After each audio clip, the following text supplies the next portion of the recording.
అయ్యోస్ అందరూ ఎలా ఉన్నారు? మేమైతే నేచర్ మధ్యన ట్రావెల్ చేస్తూ కచ్చా పచ్చా రోడ్లలో రాజస్థాన్ నుంచి మధ్యప్రదేశ్లోకి గర్హి అనే ఊర్లోకి అయితే వచ్చేసాము. ఊరుగా అంటే ఒక 10 ఇళ్ళు ఉన్నాయి, ఒక గుడిగా ఉంది, ఒక టెంపుల్గా ఉంది. అలా ఇక్కడైతే మనం జై శ్రీరామ్ టెంపుల్లో అయితే నైట్ స్టే చేసాము. నైట్ వచ్చేటప్పటికే ఇక్కడికి కొంతమందిని అడిగితే ఎవరు స్టే ఇవ్వలేదు.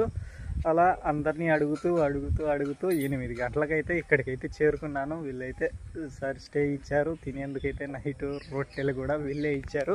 ఇప్పుడైతే మనం ఇది స్టేట్ హైవేనో ఈ స్ట్రీట్ హైవేనో తెలియడం లేదు, దారుణానికి దారుణంగానే ఉన్నాయి.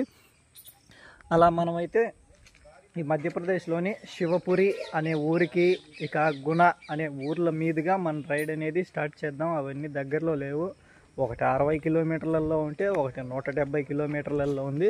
అలా అన్నీ ఒక్కొక్క ఊర్లు చిన్న చిన్న పల్లెలన్నీ చూసుకుంటూ మన జర్నీని కంటిన్యూ చేస్తూ వెళ్ళిపోదాం. ప్రాజెక్ట్ ఎల్ఆర్లో డే 105 మ్యాస్ట్రో హోమ్ కమింగ్ అంటూ మన రైడ్ ఈ టెంపుల్ నుంచి అయితే స్టార్ట్ చేస్తున్నాము. నేచర్ మధ్యన ప్రతిరోజు సేవ్ వాటర్ సేవ్ ఎర్త్ అనే అవేర్నెస్తో మన పయనంలో ముందుకు కొనసాగిపోతూ ఉందాం. A small tribute to #Ranjith on wheels అన్నా.